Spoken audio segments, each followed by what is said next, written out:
I'm Aliha Zainab, and I'm working as a translational researcher at Trials 360. Today, I will talk about the rare diseases.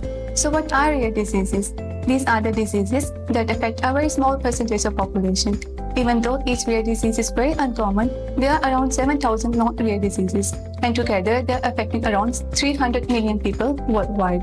And because a very small percentage is affected, these conditions receive very little attention and funding for research and treatment development. At Trials 360, we are committed to support research and innovation that can help improve the outcome for the patients living with rare diseases.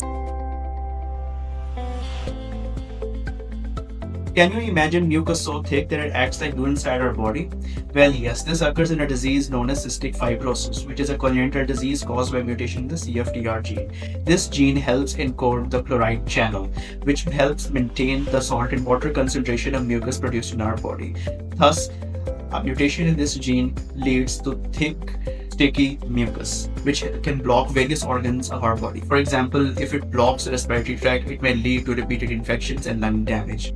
If it blocks the pancreas, it may lead to autodigestion of the pancreas and reduced release of digestive enzymes, leading to malabsorption and maldigestion. And on the other hand, a common symptom which is seen is salty sweat. And this forms the basis of its diagnosis with the help of the salt sweat test. So, cystic fibrosis is a disease which is caused by one gene. It affects one receptor, but it affects various organs of the body, thus making it a significant disease requiring a lot of considerations.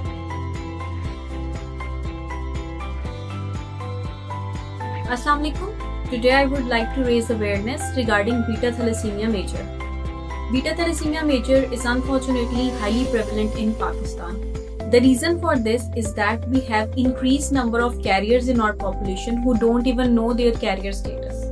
Secondly, the common practice of cousin marriages in our community.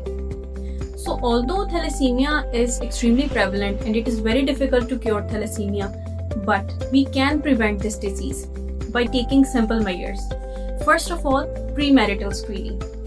Get your carrier status checked through simple tests like complete blood count, hemoglobin electrophoresis, and HPLC. Came to know about your thalassemia carrier status.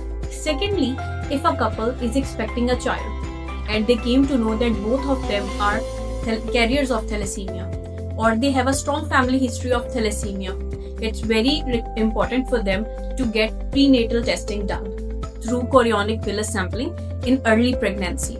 And if the child is diagnosed with thalassemia major, it is highly recommended to get further medical advice regarding management options available further. So, although thalassemia is very difficult to cure, but it can be prevented